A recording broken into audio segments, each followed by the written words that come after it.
fight's still ongoing, so you can keep updated by following the AYCC. Next slide. The next campaign that we're doing, so we've kind of got two parts of what we're doing at the moment. One is the renewable energy side and fighting for more renewable energy in Australia, and the other is leaving the coal in the hole, as David was talking about.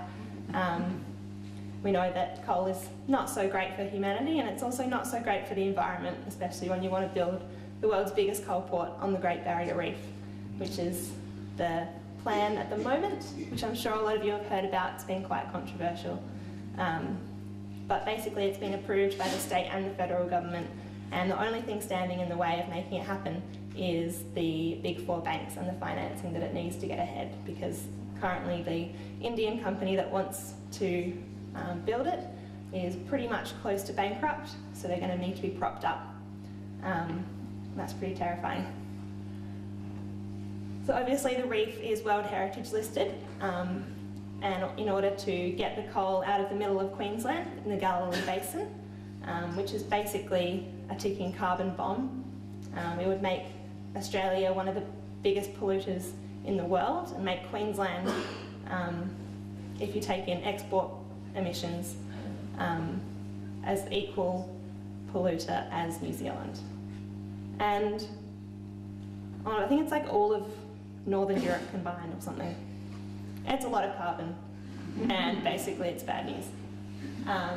Especially for the reef, because we know that the biggest threat to the reef is climate change, and coal causes climate change.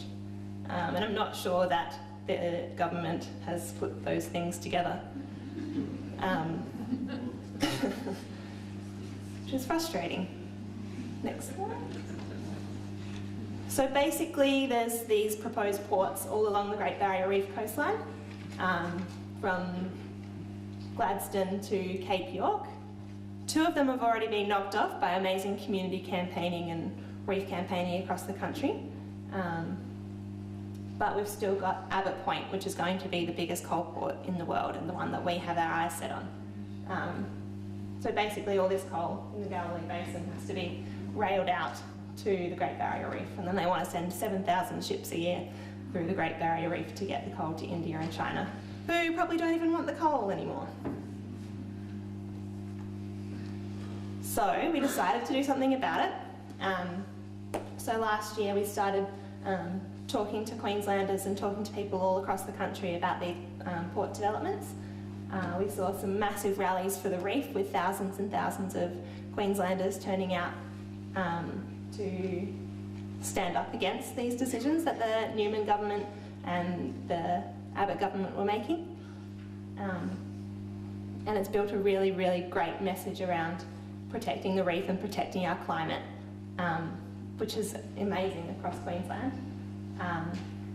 And we've had lots and lots of young people go and work with those communities and make sure that, you know, their message is megaphone to the rest of the country.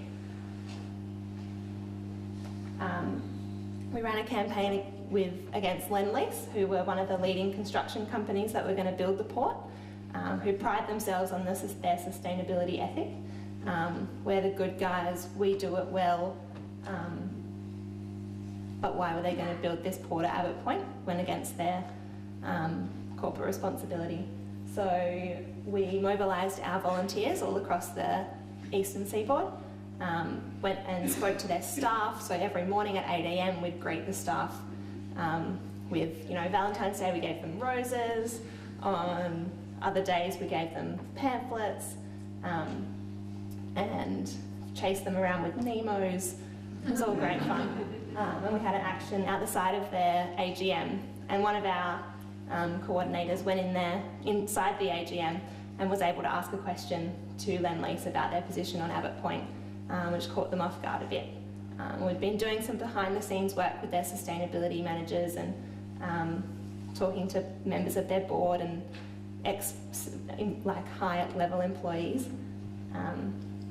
And we eventually got to phone into one of their AGMs where they actually into their board meeting where they decided that they weren't going to invest in Abbott Point and build the Abbott Point coal terminal. So that was pretty amazing as well.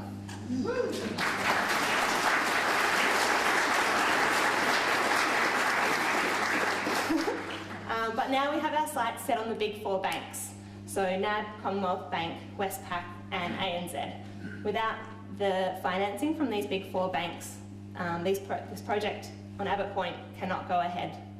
So Adani, this corrupt Indian mining magnate who has destroyed the lives and the environment of many places in India, this needs funding from the big four banks in Australia in order to build.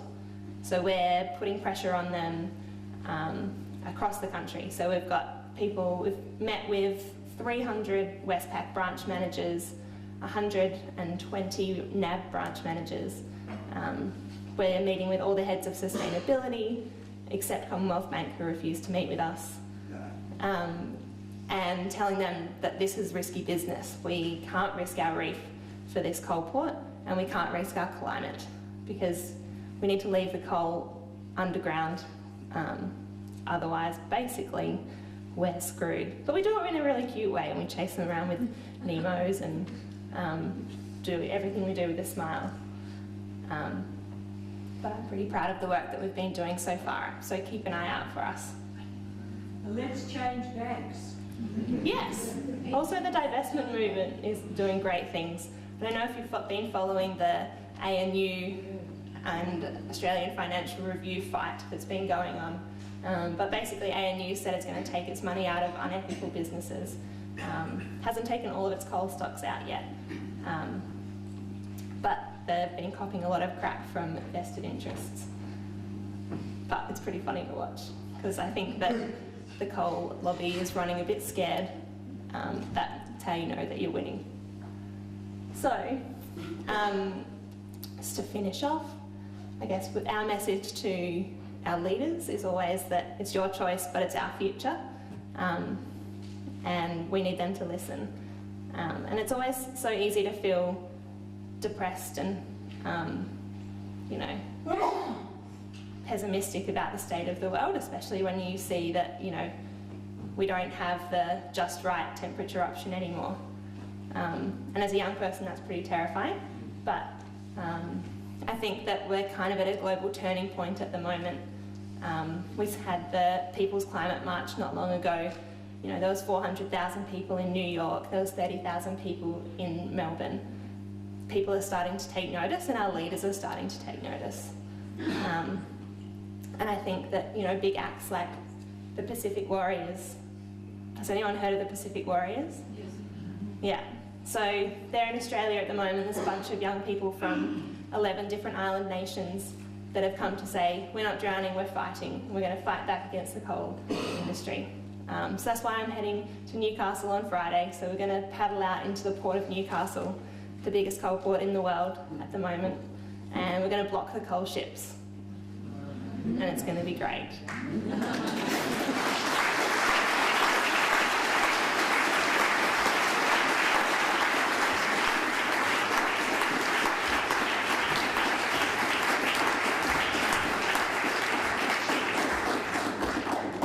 Thanks, Kelly. Now, I think you've segued quite nicely into some of the things that Jennifer will talk about now. Jennifer Lauber Patterson is co-founder and executive director of Frontier Carbon. She's also a non-executive director of Yarra Energy Foundation and on the advisory board of the Australian Carbon Market Institute. She's a specialist in environmental and energy markets with over 20 years' experience in the banking and energy sectors. During her time in the energy industry, Jennifer set ANZ's electricity and environmental markets business and recently developed National Australia Bank's carbon trading. In 2011, she represented NAB on the Victorian Government Export Cluster and also the Australian Financial Markets Association Carbon Working Group. She was recently named one of the 100 global sustainability leaders, having made contributions to carbon markets by ABC Carbon. Tonight, Jennifer will discuss positive opportunities in response to climate change. Welcome, Jen.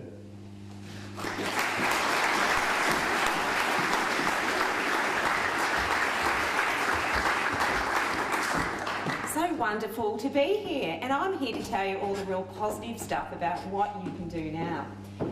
There's a lot that's happening internationally, as we've spoken about tonight, and I'm actually optimistic that at the end of next year, when there's the UN Climate Change Conference in Paris, that there's going to be a lot of real commitment from countries to actually move to a low carbon economy.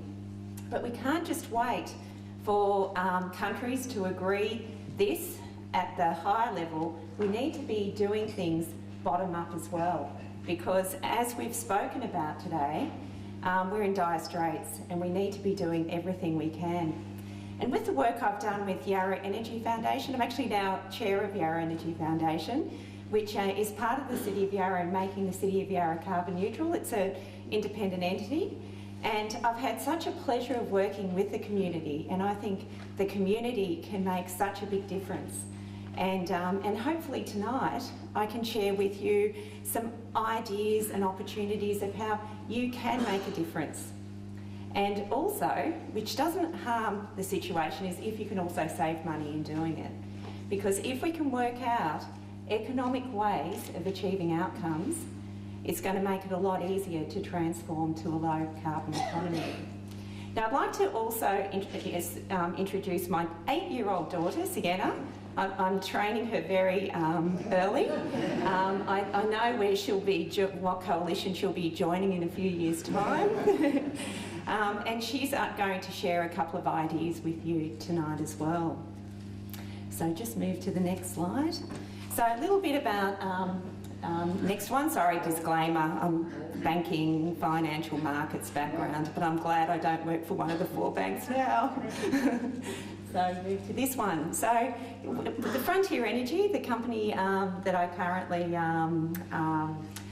focus a lot of my attention on, we're about using energy and finance expertise, because I think energy is an area that we need to really reduce to drive a low carbon future, and financing opportunities is what's making it more easy. And developing new business models. You know, how do we develop commercial business models to transition to this low carbon future? And I'll give you some examples shortly on that. But also sharing, because we've got to share that knowledge in order to ensure that we do reach a very important goal in achieving that low carbon future. I was very inspired by a client today. Some of you may have heard of 5-star and 6-star buildings. What he's developing is net positive buildings. So retrofitting buildings which will result in no energy bill. And I'm inspired. Aren't I lucky working with wonderful people like this, leaders in the community who really want to make a big difference. And I have a lot of faith in his model and where he's heading. And that's why I'm very optimistic in what is possible. And one of the reasons I'm optimistic is there were a lot of barriers, but I think those barriers are being overcome. Policy uncertainty. Now, I'm a real advocate for a carbon price, so for me, the repeal was obviously a real setback. But whilst there is uncertainty here in Australia, on the global sense, there are a lot of positive outcomes that are occurring. There was a climate summit in New York, and over 50% of the countries with global emissions of over 50% all committed to moving towards a carbon price. So I think that's really positive, and I think that's where it will head. But we need to price carbon, we need to price pollution if we're actually going to have those drivers that are necessary to achieve those reductions. The lack of commercial acumen. There's been a lot of organisations that have been wanting to make very positive contributions, but sometimes some of the contributions have cost something like $100 a unit of carbon to actually achieve a reduction, and that's been very expensive because there hasn't been a lot of knowledge on how to actually develop these programs. And what I'll share with you today is how some of these programs are now being developed and those opportunities are possible. Access to finance. Now, if you couldn't pay for solar up front or LEDs up front, it was a barrier, but there are so many financing tools that are making it all possible. And cost and technology risks, the costs are going down significantly, and so the returns are there.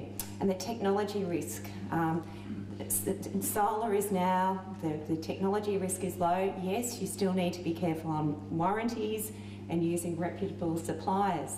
But in terms of technology, it is really advanced now. So a lot of the barriers, I think, are overcome. And what I can see happening now is a real green revolution in moving down this low carbon track.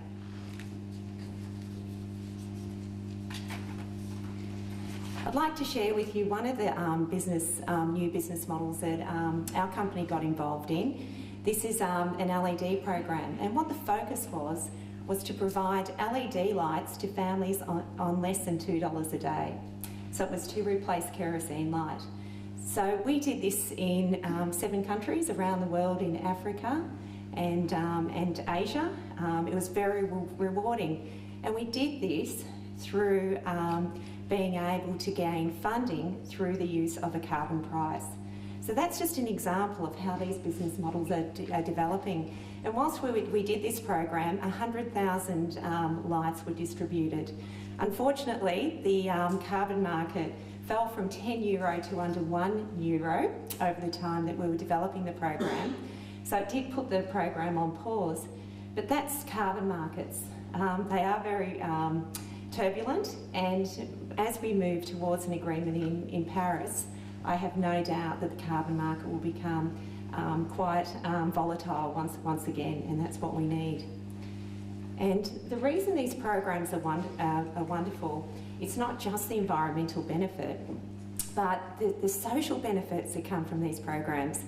What is the biggest social benefit to me is the ability for kids to study. For the 61,000 lights that were distributed in Indonesia, it meant 9 million hours of study that was given to kids in the communities, which is just amazing, because this is what enables children to get out of poverty. So you can see how these business models are just wonderful. And on the LED light, the return on investment was 6 weeks, which is really incredible. So more of this needs to be happening. And it is starting to happen. These business models are happening. So that's the positive story tonight. So let's move to the next one. One of my clients is actually World Vision, and they are using a very similar model to generate carbon offsets in Ethiopia and getting energy efficient cook stoves out there through using a very similar model. And that makes wonderful sense. They're very good at getting this product out there. So why not try and generate additional income through carbon markets that you can invest back in the community? How wonderful. Next slide. Now I'd like to ask Sienna to come over and say a few words and on how she thinks that you might be able to save some energy, and then I'll come back on.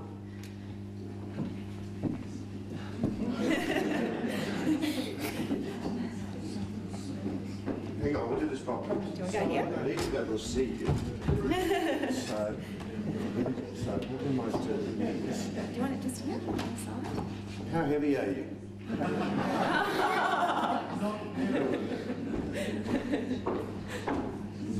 I couldn't see you holding her up for 5 minutes, so. Any occupational health and safety specialists in the room? You stand up in there and I hold you so you don't fall over. Yeah, Now everyone can see you.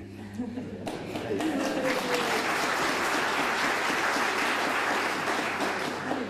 There are 4 key ways to save energy costs, and tonight I will show you how this can be done.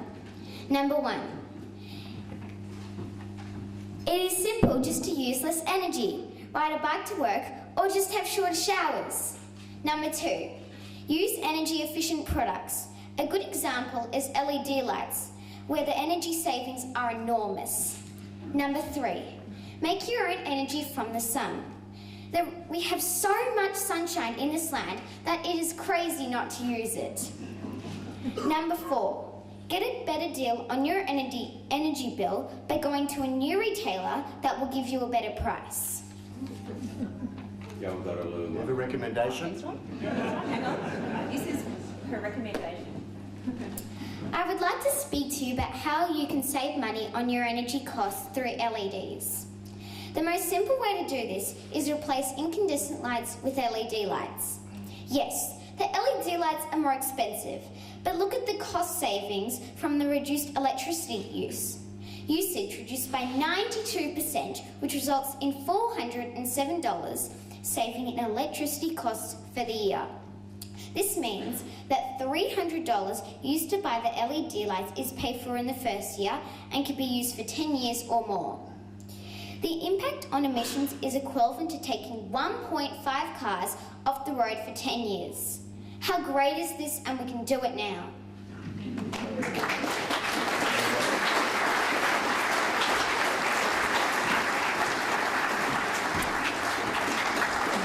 Thanks, Fiona. So you can see how easy it is to do that with LED lights. And LED lights are one of my favourites at the moment because the savings are enormous, but the impact on the environment is significant.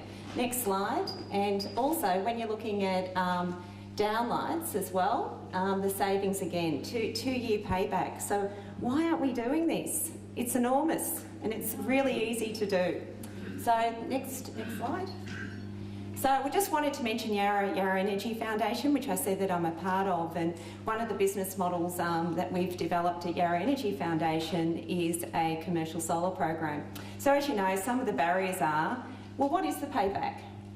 So what we've done is a financial model that we give to businesses in the community and say, this is the analysis, it's transparent, you know our assumptions, and we're independent. And you can trust us because we're not representing a particular solar company. Also, finance solutions. So if someone says to us, well, we can't afford to pay it up front, we advise them on the financing opportunities that are available. And thirdly, we do have a supply panel, but we're very transparent and we do earn a commission, but we're very transparent and we're consistent on that commission. So we don't favour any one solar provider above another. So this is a program that we developed earlier this year, and I